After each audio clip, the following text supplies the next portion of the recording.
से बारंबार नाम से नौका से किया, जिसने भव से पार।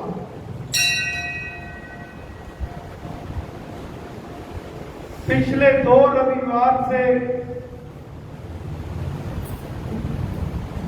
प्रसंग चल रहा है कि साधना के मार्ग में कैसे आगे बढ़ना है। ऐसा हम क्या करें कि हमें इसी जीवन में परमेश्वर की प्राप्ति हो जाए। गुरु महाराज की वाणी है, राम जाप दे अनंत महान, मिले उसे जिसे दे भगवान। परमेश्वर का एक स्वरूप है, अनंत स्वरूप।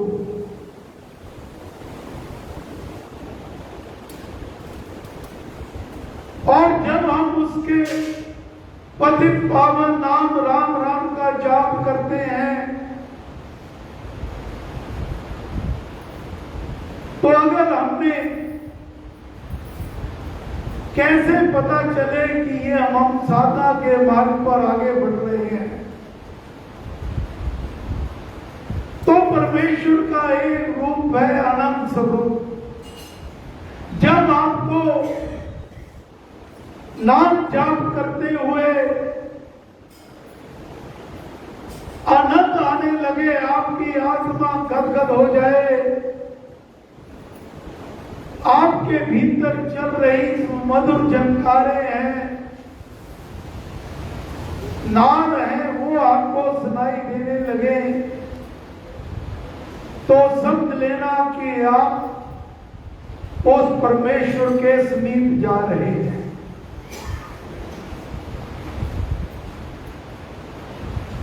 पिछले 2 रविवार महाराज समझा रहे थे कि हमें साधन जो करता है उसकी भूमि दृढ़ होनी चाहिए।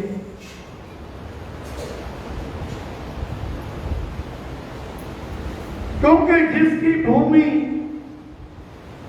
दृढ़ होगी, जिस बिल्डिंग की नींव पक्की होगी, जिस पौधे की पेड़ की जड़ें मजबूत होगी, तो उसे फिर कितना भी भयंकर तूफान आए, भूचाल आए,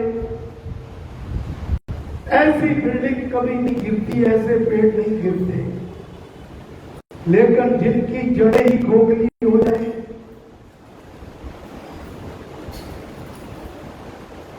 जिनकी नींव ही कमजोर रहे, तो वो बिल्डिंग तो हल्के से झटके से गिर जाया करती है।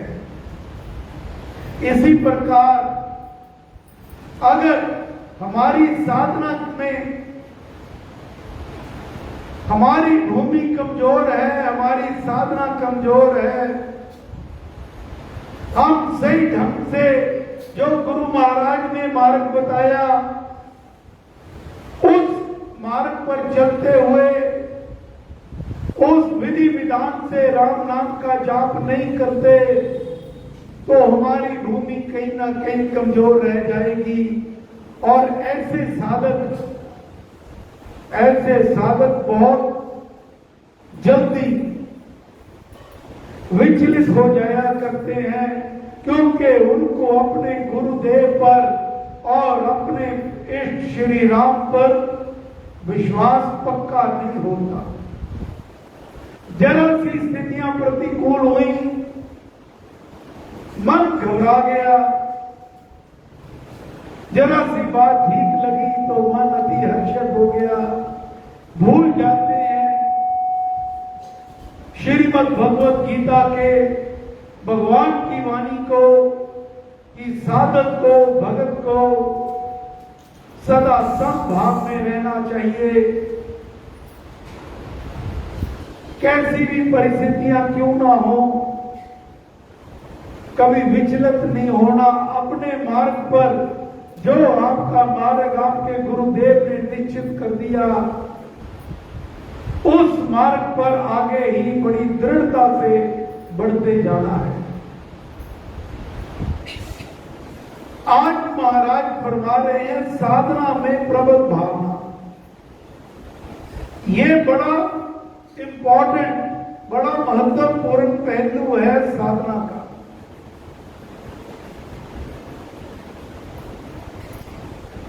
महाराज ने फरमाया है जो बातें यहां सत्संगों में सद ग्रंथों में से चुन चुन कर आपको बताई जाती हैं, उनका आपको उनके ऊपर मनन करना चाहिए।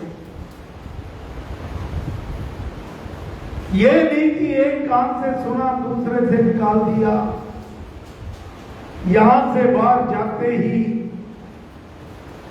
आप फिर मोह माया के जाल में भटक गए।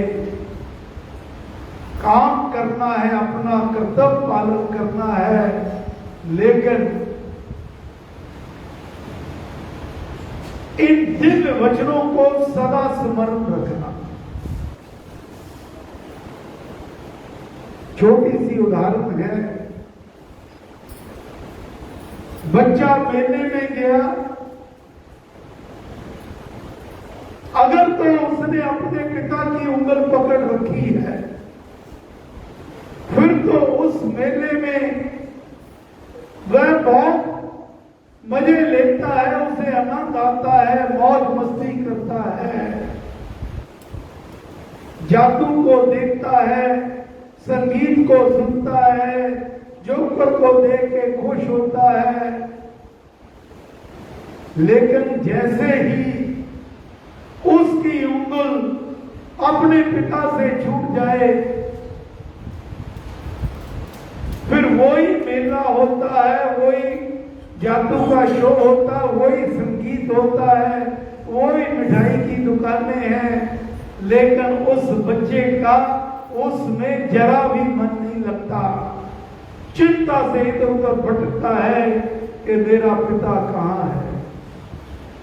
वही स्थिति हमारी है। अगर हमने ये जीवन में आगे बढ़ना है तो अपनी उंगल, ये जीवन भी, ये सृष्टि भी एक मेला ही है। इसमें सब प्रकार के, हम गृहस्थी हैं तो हमें जितनी सुख सुविधाएं हैं उनका सदुपयोग करते हुए तभी हम उसमें से आनंद ले पाएंगे। अगर हम अपनी उंगल अपने पिता, परम पिता परमेश्वर को पकड़ा के रखेंगे, जिस दिन हमारी उंगल उनसे छूट गई, फिर हम ऐसे भटकेंगे, ये संसार हमारे लिए दुखों का स्रोत बन जाएगा। ये तब होगा जब हम गुरु वचनों को सुनेंगे। महाराज फरमाते हैं कि भावना को जितना प्रबल बनाया जावे उतना ही लाभ है, क्योंकि अंत में हमारा जगत भावनामय ही है। जो कुछ हम हैं वह भावना से ही है। भावनाएं संस्कारों से बनती हैं, पर कुछ भावनाओं के मूल में सच्ची बातें भी होती हैं, जैसे कि हम ऋषि संतान हैं। अगर हमारे अंदर ये भावना होगी कि ये मानव जन्म हमें अपने पुण्य कर्मों के प्रताप से और श्री राम कृपा से मिला है, गुरु की कृपा से मिला है, तो हमारे अंदर ये भावना जो पूर्ण रूप से सत्य है वह सदा जागृत रहेगी कि हम ऋषि संतान हैं।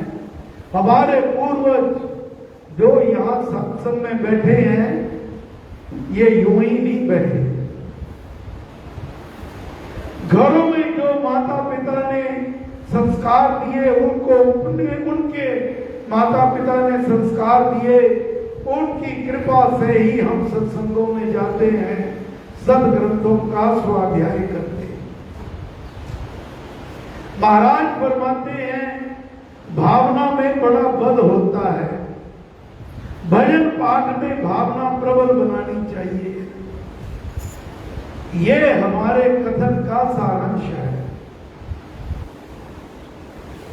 अगर हमारी भावना ही नहीं है कि यहां सामने गुरु महाराज विराजमान है, परम पिता परमेश्वर श्री राम विराजमान है, तो हमें यहां बैठे भी हैं तब भी कोई लाभ होने वाला नहीं है।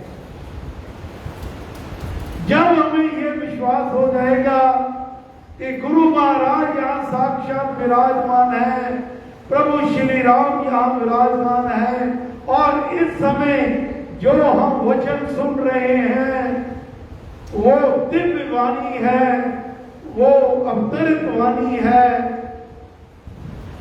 जब तक ये भावना नहीं होगी तो हमें बहुत अधिक लाभ नहीं होगा। अब ये देखिए, महाराज ने चोला छोड़ दिया था 1960 में, आज से 63 वर्ष पहले, और उनका प्रवचन ये है 8 दिसंबर 1950, साधना सत्संग विषय। महाराज उदाहरण दे रहे हैं, लुई कोन के स्नानों में भी भावना से ही लाभ होता है। लुई कोन, कई विद्वान हैं यहां बैठे, उनको पता होगा। ये लुई कोन जो थे, ये एक जर्मन प्राकृतिक डॉक्टर थे, चिकित्सक थे, जो मुख्य रूप से ठंडे पानी से इस भगवान की नेचुरल जो ये है ठंडक शीतलता, उससे भिन्न भिन्न बीमारियों का इलाज करते हैं। तो महाराज उनकी उदाहरण दे रहे हैं, अगर हम भावना नहीं है हमारे अंदर, चाहे हम लुई कोन के स्नान कर ले, चाहे गंगा में जाके डुबकी मना ले, चाहे कई कुदरत के चश्मे हैं गर्म पानी के। अभी हम पिछले रविवार सोना गए थे, वहां शिव कुंड है, गर्म पानी, सल्फर का पानी।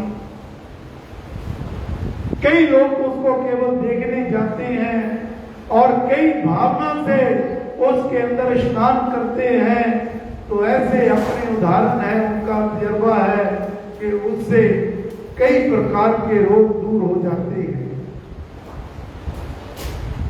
महाराज फरमाते हैं ये भावना है तो उससे लाभ होता है, नहीं तो पंडे लोग पानी में कितनी कितनी देर रहते हैं, उनको उससे कोई लाभ नहीं होता, क्योंकि उनकी उसमें स्वास्थ्य की भावना नहीं होती। अब मजदूर है, आप देखिए कितनी मेहनत करता है, उसकी भावना ये है कि ये मैंने रोटी कमानी है, मैंने मेहनत करनी है। उसकी भावना ये नहीं है कि इससे मेरे मसल्स बनेंगे। अब इसके उल्ट कोई नौजवान बच्चा जिम में गया, सवेरे दौड़ लगाता है, एक्सरसाइज करता है, उसकी भावना है कि इससे मैं तंदुरुस्त रहूंगा, तो उसको तंदुरुस्ती मिलती है। भावना के ऊपर सारा कुछ है।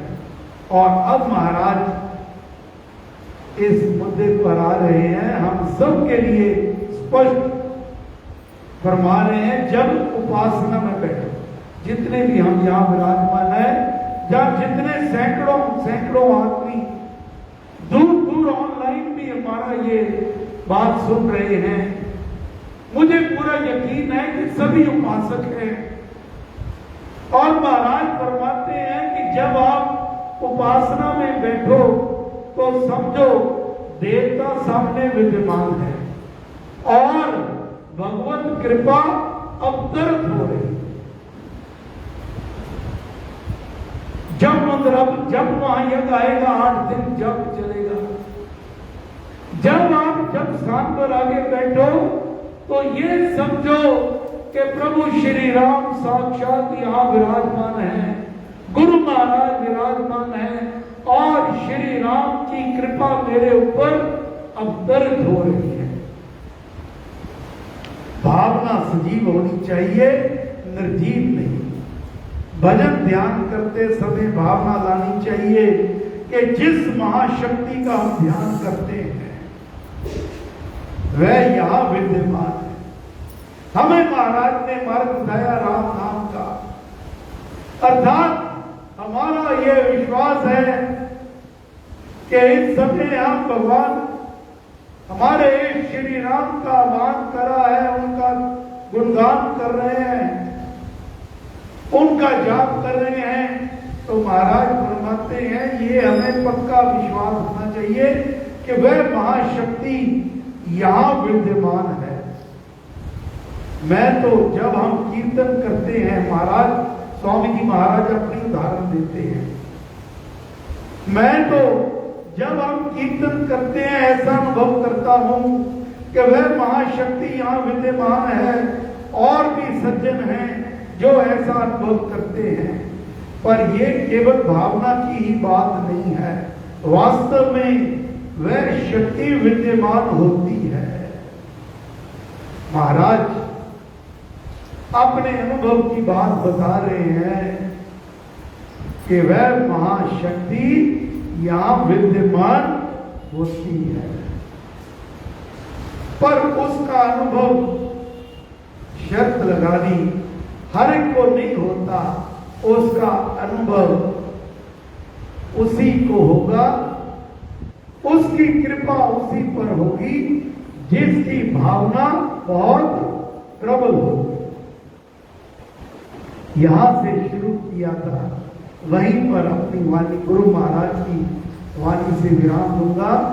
राम जाप दे अनंत महान, मिले उसे जिसे दे भगवान। हे गुरु महाराज, हे परम पुरुष श्री राम, हम सब आपकी चरण शरण में हैं, हम पर कृपा करो, मेहर करो, दया करो। हम इस पूरे विश्व की जो महाशक्ति है प्रभु श्री राम, उनके प्रति हमारी आस्था दृढ़ हो, अटूट हो, अनन्य हो और हम आपके बताए मार्ग पर ऐसे ही जीवन में आगे बढ़ते रहें। परमेश्वर श्री राम सबके ऊपर कृपा करें, मेहर करें, दया करें। जय श्री राम, जय श्री राम, जय श्री राम।